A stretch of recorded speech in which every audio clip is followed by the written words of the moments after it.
Hi there. Here's a short video looking at aspects of collusion in oligopolistic markets. So collusion is a form of anti-competitive behaviour.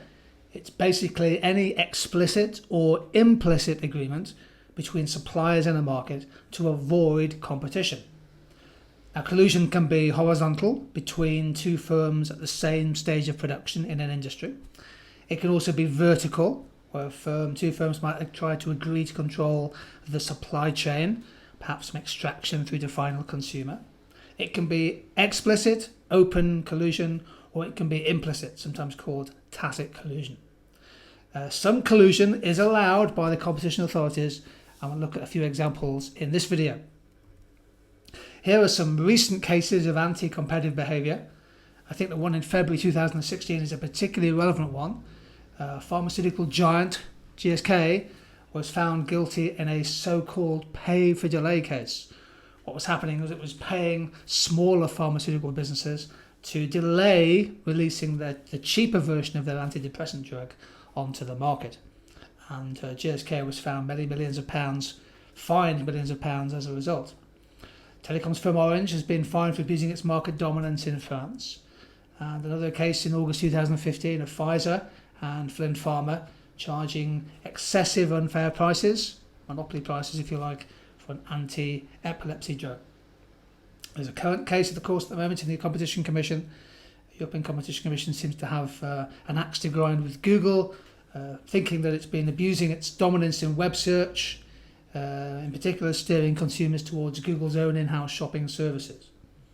If you Google anti-competitive behaviour or Google oligopoly collusion, you'll find some good, useful recent examples to add to your revision notes in the news section on Google.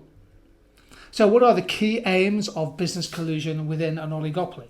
I think the main point is this one, that the aim of collusion is essentially for firms to recognise their mutual interdependence and collude by acting together to maximise joint profits.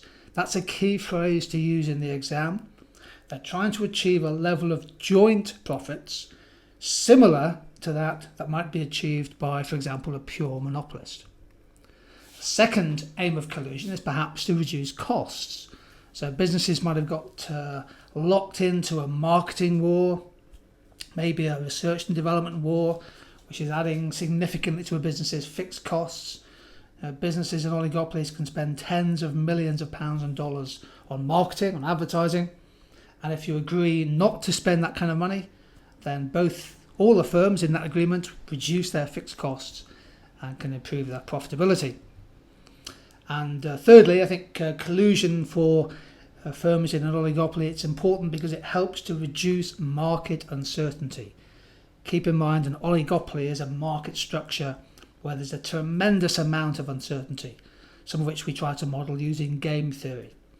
So if collusion can lead to higher prices, that generates higher producer surplus, which ultimately feeds through perhaps to the share price or shareholder value in the form of dividends. So capturing the essence of this slide, everybody: mutual interdependence, maximise joint profits, reduce the costs of competition, and reduce uncertainty. Those are the key aims of business collusion. Now, some collusion in the European Union context is legal. So not every instance of collusion is illegal. It's important to recognise that. According to the European Union, the Competition Commission, the EU says that practices are not illegal if respective agreements contribute, quote, to improving the production or distribution of goods or to promoting technical progress in a market. In other words, trying to promote dynamic efficiency. So, for example, really good examples to put in your notes: improved industry standards, for example, joint standards for mobile phone chargers, for car airbags, for solar batteries, etc. So industry standards are important. Industry agreements to share information to consumers, better information to make well-informed choices.